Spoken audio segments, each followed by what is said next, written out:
जन्म से पहले ही संस्कारों की आवश्यकता बताई। जन्म से पहले उसका नाम गुरुदेव ने पुंसवन संस्कार दिया। पुंसवन संस्कार किसे कहते हैं? जब अपने घर में कोई बहू, कोई बेटी, कोई बहन जब गर्भावस्था में आ जाती है ना, तब घर का एक माहौल, खुशी का वातावरण निर्माण होने लग जाता है, क्योंकि कोई नया मेहमान आने वाला है। नया मेहमान आने वाला है ऐसा जब पता चल जाता है तो एक दूसरे को फोन करते हैं, एक दूसरे को खबर करते हैं। क्या कहते हैं? मामा बनने वाला है, काका बनने वाला है, आता बनना रहा है, मौसी बनना रहा है, नानी बनना रहा है, दादा बनना रहा है, आदि आदि। खुशी के मारे एक दूसरे को खबर करना शुरू कर देते, क्योंकि घर में नया मेहमान आने वाला है। तो गुरुदेव ने कहा उस आत्मा को यदि संस्कारित आत्मा घर में बुलाना है तो गर्भवती माता का पुंसवन संस्कार किया जाता है। जन्म से पूर्व वाले का नाम गुरुदेव ने पुंसवन संस्कार दिया। पुराण में वर्णन आता है, यही विधि गर्भ सहित सब नारी।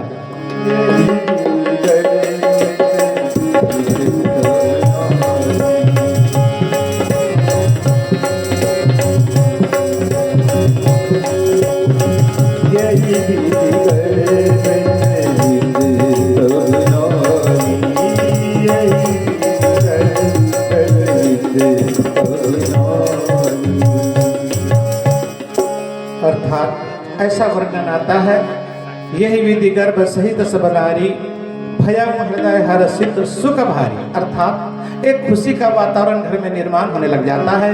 गुरुदेव ने कहा उस बहू का, उस बेटी का, उस माँ का पुंसवन संस्कार करना चाहिए यदि अच्छी आत्मा को घर में जन्म देना है, बुलाना है। तो ये कब किया जाता है? ये जब 3 महीने की अवस्था में, जब बहू बेटी गर्भावस्था में आ जाती है, तब उसका पुंसवन संस्कार किया जाता है। जन्म से पूर्व वाले का नाम पुंसवन संस्कार दिया। उसमें 3 प्रकार की औषधि होती है, ध्यान से सुनना। बरगद की जड़ और पीपल की कौरी पत्ती और गिलों की बेल, ये 3 औषधि का रस बनाया जाता है। मिक्सर में पीस ले या खल से कूट ले और उसका रस बनाया जाता है। और देसी गाय की दूध की खीर, जर्सी गाय की नहीं, भैंस की गाय की नहीं, देसी गाय के दूध की खीर 1 कटोरी और 1 कटोरी वो रस, ये 3 औषधि का। यज्ञ के साक्षी में 2 कटोरी रख करके उस औषधि का पूजन होता है। गर्भवती माता को वो औषधि सुंगाई जाती है, औषधि पिलाई जाती है और 5 घास खीर के अग्नि भगवान को दिए जाते हैं। फिर बची वाली खीर वो गर्भवती माँ को खिलाई जाती है।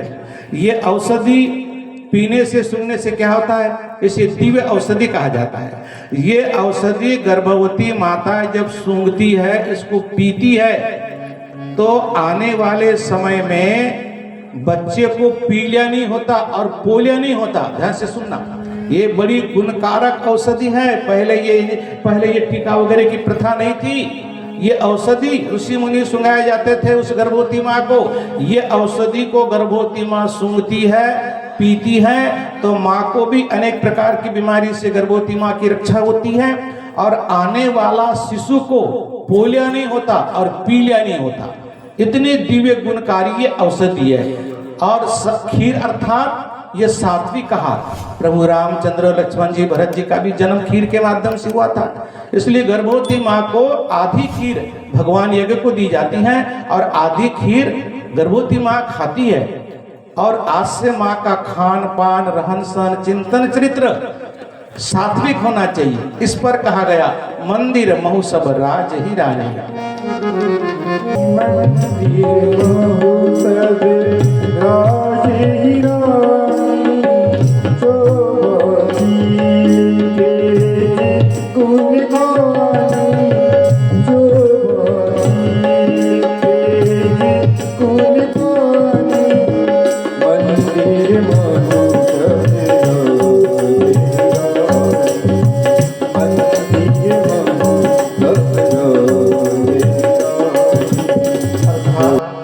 गर्भावस्था में गर्भवती माँ को रहना कैसा चाहिए, उसका खान पान कैसे होना चाहिए, ये भी बताया है पावन प्रज्ञा पुराण में। राजा दशरथ के यहाँ जब 3 रानियाँ गर्भावस्था में आई थी तब राजा दशरथ ने रानियों का रहने का स्थान मंदिर के समान सजाया था। इसलिए कहा गया मंदिर मोह सब राज ही रानी, अर्थात अपने घर में अपन मंदिर तो नहीं बना सकते, लेकिन जिस कमरे में गर्भवती बहू का, बेटी का, माताओं का जो रहने का स्थान होता है ना, उसको अच्छे से, उसमें अच्छे अच्छे महापुरुष के उसमें चित्र लगे रहे। ध्यान से सुनना, काम की बात है। उस कक्ष में अच्छे अच्छे महापुरुषों के, भगवान के उसमें चित्र लगे रहे। गायत्री मंत्र का एक यंत्र आता है छोटा सा, वो यंत्र उस माँ के कमरे में बजता रहे, माँ उस ध्वनि को सुनती रहे। माँ के कान के स्वर से, नाक के स्वर से, मुंह के स्वर से के माध्यम से बच्चे तक वो ध्वनि पहुंच जाती है। बने तब तक उस कमरे में शाम सुबह दीपक जलना चाहिए। वैसे तो अखंड रहना चाहिए, मगर अखंड अपन नहीं रख सकते हैं तो शाम सुबह देसी गाय का घी का उसमें दीपक जलना चाहिए। माँ ने उस दीपक को देखना चाहिए, वो गायत्री मंत्र की ध्वनि को सुनना चाहिए और अच्छे अच्छे महापुरुषों के चित्र का दर्शन करना चाहिए, अच्छी किताबों का अध्ययन करना चाहिए, गायत्री मंत्र का जप करना चाहिए, लेखन करना चाहिए, सूर्य को अर्घ्य दान देना चाहिए, अच्छे महापुरुषों को चित्र का दर्शन करना चाहिए और अच्छे सात्विक आहार को ग्रहण करना चाहिए। ऐसी अवस्था में माँ जैसा चिंतन करती है, जैसा दृश्य देखती है, घर का जैसा माहौल होता है, वैसे ही बच्चे के जीवन का निर्माण होता है। ऐसा पुराण में वर्णन आता है, मैं अपने ओर से नहीं कह रहा हूं। महाभारत में कथा आती है, कौरव पांडव का युद्ध चल रहा था, कौरव पांडव का युद्ध चल रहा था। तब भगवान श्री कृष्ण अर्जुन के रथ को लेकर के वहां से दूर चले गए और इधर कौरवों ने षड्यंत्र रचा। क्या रचा?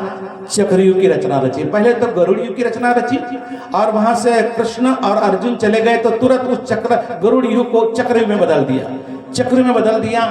वहां पर पांडव दल सब थे, मगर उस युग को देख करके दहला गए, घबरा गए, क्योंकि अर्जुन और कृष्ण के सिवा उसमें कोई घुसना नहीं जानता था, उसको तोड़ना नहीं जानता था।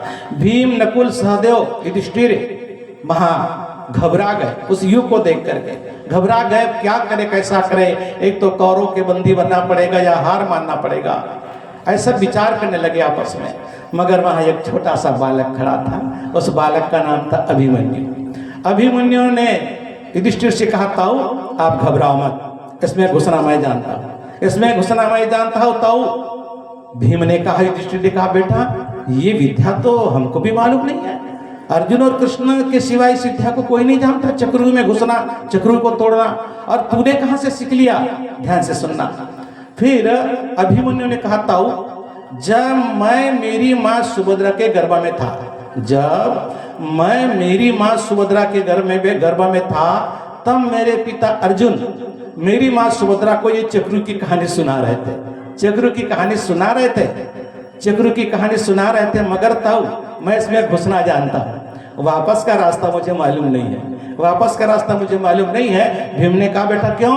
बोले, ताऊ मेरे पिता अर्जुन मेरी माँ सुभद्रा को ये कहानी सुना रहे थे, कहानी सुनाते सुनते सुनाते सुनते प्रवेश करते तक के मेरी माँ सुभद्रा ने कहानी सुना। फिर मेरी माँ सुभद्रा को नींद लग गई। पिता अर्जुन ने सोचा कि सुभद्रा को नींद लग गई है, अब बताना बेकार है, इसलिए वही कहानी बताना बंद कर दिया। ताऊ मैं इसमें घुसना जानता हूं, वापस का रास्ता मुझे मालूम नहीं है। जैसा कि पति पत्नी भोजन के बाद में लेटते हैं ना बिस्तर पर, तो आपस में बात करते, कब तक करते हैं? जब तक कि कोई उस दो में का एक को नींद न लग जाए, दो में से एक को नींद न लग जाए तब तक बतियाते रहते कोई भी विषय पर, और एक को नींद लगी कि दूसरा बताना बंद कर देता है। ठीक अर्जुन ने भी वैसा ही किया। अर्जुन ने बताते बताते सुनते सुनते सुभद्रा को नींद लग गई, तो अर्जुन ने सोचा अब बताना बेकार है। अभिमन्यु ने कहा, ताऊ मैं इसमें घुसना जानता हूँ, वापस का रास्ता मुझे मालूम नहीं है, क्योंकि मेरे पिताजी ने कहानी बताई नहीं, मेरी माँ को नींद लग गई। अभिमन्यु चक्रव्यूह में घुसा। बोले, ताऊ मैं प्रयत्न करता हूं। अभिमन्यु चक्रव्यूह में घुसा, वापस का रास्ता मालूम नहीं था, वापस का रास्ता मालूम नहीं था, इसलिए चक्रव्यूह में फंस करके 7 महारथियों ने मिल करके अभिमन्यु को मारा। वापस का रास्ता मालूम नहीं था। मित्रों, ये कहानी ये सिद्ध करके दिखाती है कि गर्भ अवस्था में शिशु सीखता है। कहानी ये सिद्ध करके दिखाती है कि गर्भ अवस्था में शिशु सीखता है। माँ का खान पान चिंतन चरित्र जिस प्रकार का होता है वैसे शिशु का जीवन का निर्माण होता है। हो सकता है अभिमन्यु पूरी कहानी सुन लेता तो मित्रों मारा नहीं जाता। एक अभिमन्यु था जो चक्र में फंस करके मारा गया। अभी सारे दुनिया के अभिमन्यु चक्रव्यूह में फंस गए हैं। ध्यान से सुनना, सारे दुनिया के अभिमन्यु चक्रव्यूह में फंस गए हैं। उनको निकलने का रास्ता मालूम नहीं है। कौन सा चक्रव्यूह? ये मोबाइल रूपी चक्रव्यूह। ये मोबाइल रूपी चक्रव्यूह में आज के मासूम बेटा बेटी अर्थात अभिमन्यु फंस गए हैं। उसमें से निकलने का रास्ता उनको मालूम नहीं है। घर में छोटा भी बच्चा है ना, 1.5-2 साल का, वो रोता है, माँ उसको दूध पिलाती है, झूला झुलाती है, झुनझुना सुनाती है, घुमाती है, फिर भी रोते रहता है। और उसके हाथ में मोबाइल दे दो ना, वो मोबाइल का का कभी नहीं जानता। उसके हाथ में मोबाइल दे दिया, अपने आप चुप हो जाता है। अर्थात ये सारे दुनिया के अभिमन्यु ये मोबाइल रूपी चक्र में फंस गए हैं। उनको निकलने का रास्ता मालूम नहीं है। एक अभिमन्यु की जो हालत हुई थी वैसे हमारे अभिमन्यु की ऐसी हालत होने में ज्यादा देर नहीं लगेगा। मित्रों, देखना अच्छी बात है, लेकिन सब उसमें बुरा नहीं आता, अच्छा भी बहुत आता है। उसको देखिए, उसके आदी ना बने, बेटा बेटी मोबाइल के आदी ना बने, रात भर उसको देखते ना, उसमें फंस करके न रहे। फंस तो गए हैं लेकिन निकलने का रास्ता उनको मालूम नहीं है। इसे पुंसन संस्कार कहते हैं। हमारे YouTube चैनल सब्सक्राइब करें एवं बेल आइकन जरूर दबाएं ताकि गायत्री परिवार की विभिन्न गतिविधियों की जानकारी आपको मिलती रहे।